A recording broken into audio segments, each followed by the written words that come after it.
Hello, nice to see you.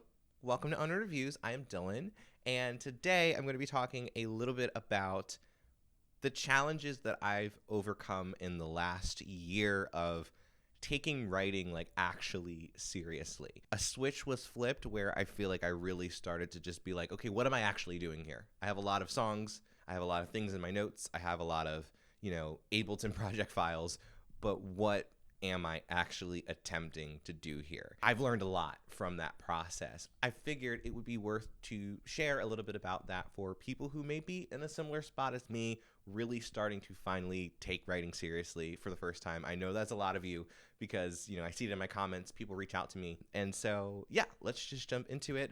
First, I'm doing this for me, but you do it too if you need to as well. Deep breath. We're here. Let's go.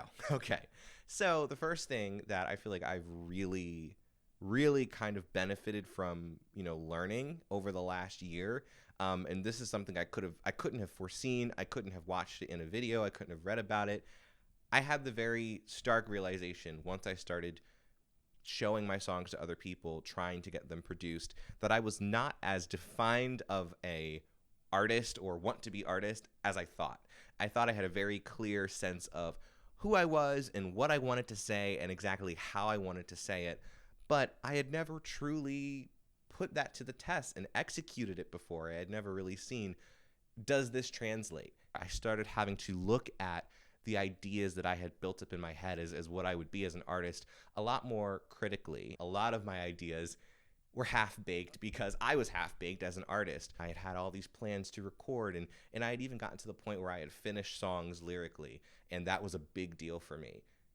I realized, okay, I did all of those tasks and those things, but there is a ton of internal, personal work that I need to do and clarify so that I actually know how I want to be perceived as an artist in full. And so it became a lot more than just the songs. I remember when I first, had a couple of things that, I showed to a couple of people and they asked me, how are you going to market this? Like, how are you going to do a music video? Like, is it going to be on Spotify? What's your Instagram going to look like? What do you want your visual identity to be?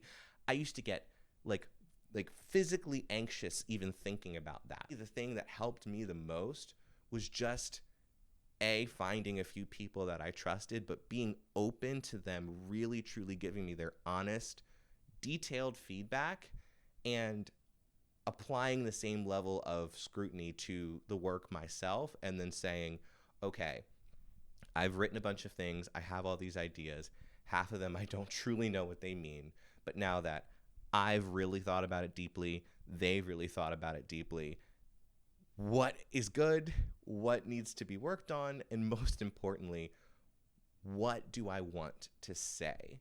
And you may not know that for a while. I have found that I had this idea of what my album would be that hopefully will come out early next year, and it has changed like 7 times. It's a fluid process. And so my encouragement for you would be to not let the undefinedness of who you are as a starting, musician or whatever, stop you from just getting the work done and asking those tough questions of yourself and really just embracing the entirety of the process with open arms and enjoy it. Enjoy having people tell you that your work is great and that or maybe that it didn't connect. Enjoy picking it apart to pieces because it's a part of the process, and it can be really fun if you allow it to be. That's the first thing that has really helped me.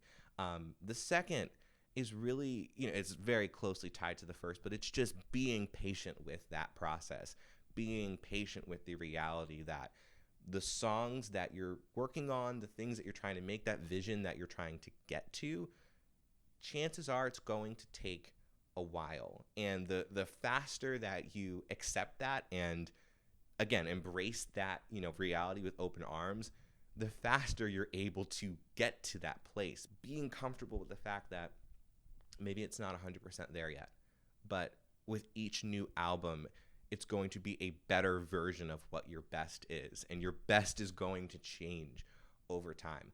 I love the album that I'm working on right now. I will be the first person to say it is nowhere near where I eventually want to get to in terms of how I want to communicate the thoughts and ideas and the things that I have going on up in my head. I'm very proud of it, and it's even miles better than what I did back in February.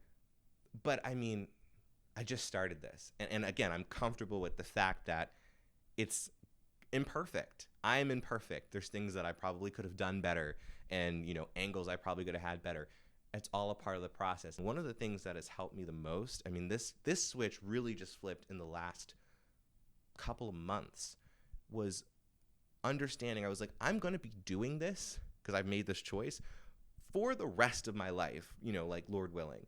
I'm going to be writing music and, working on albums and things and sharing it with people for the rest of my life. So I don't need to stress myself with this first project as if it's the only thing that I will ever do, or that if no one responds to it, like, I missed my shot. Like, I'm done, I'm cooked, like, hang it up. Like, that doesn't have to be the reality. It allows you to take a step back, and that step back is necessary in order to continue moving forward at a sustainable pace, both mentally and sometimes physically and financially. Just allowing yourself that space to grow. You can be proud of something that is very flawed or imperfect.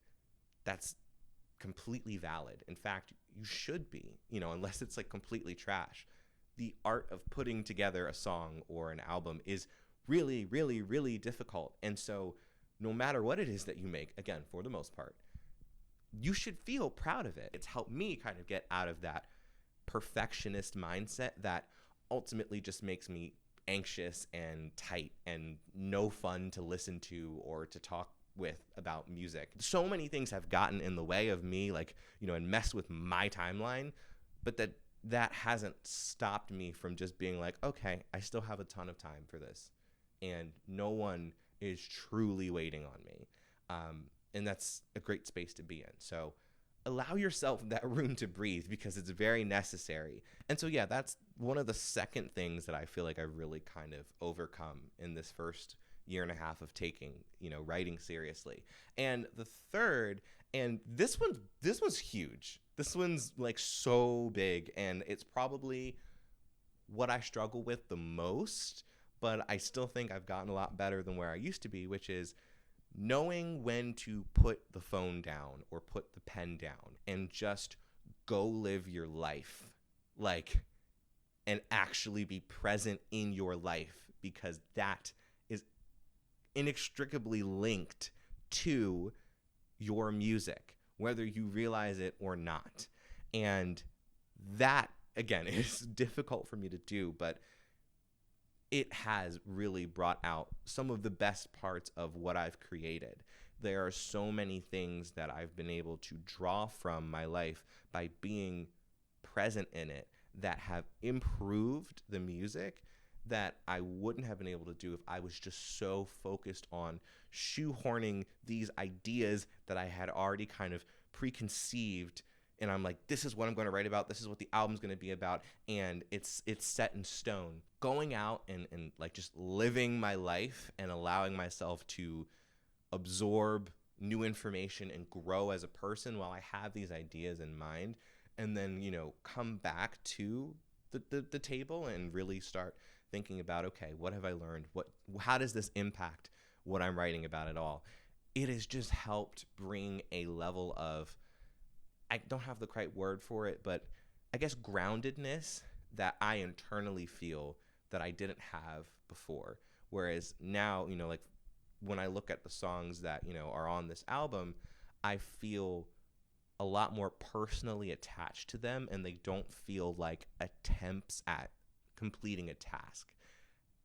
I don't know if you know what I mean. Like I feel like this is an if you know kind of thing. And I just feel like because I'm much more personally attached to these songs, in the recording, in live performances, I think there's so much more energy, at least what I have felt compared to things that I've worked on before. That balance between the studying and the actual execution of what you want to write and work on, and the times when you have to put both down and just go live your life and be a person.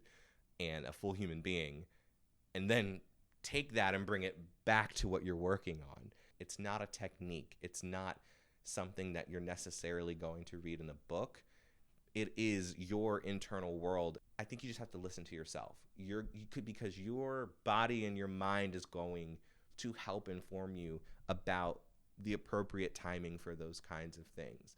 If you try to force any of those at the wrong time, at least I've found it typically ends in some sort of either the work not being good or, not being fulfilled in your life, outside of it. And then that bleeds into what you're writing about. Like it's a very delicate balance, and it has so much more to do with you as a person. But that all affects your creative process. And so that's something that I'm still very actively working on. Being a lot more patient with myself has helped me, and also being a lot more realistic about where I was lacking in terms of what I wanted to write about and how I wanted to present myself. And then figuring out, okay, like, well, what do I actually want to say? How do I actually want to present myself? And I know you haven't seen what that looks quite yet, but over the next couple of months and going into 25, you're going to be like, oh, okay, cool, like this is what Dylan's music is going to look like, and this is the vision and the world he's trying to create.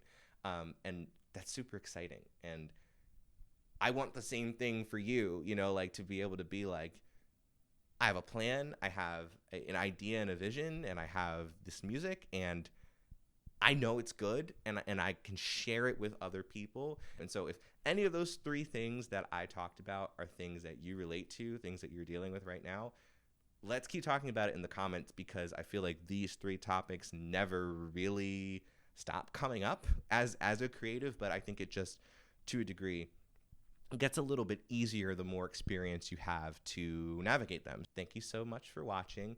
If you're interested in checking out my music, you can click the link below. A lot more to come, and I'm going to be talking a lot more about like my process. And I'd love to hear more about yours and what you're learning currently.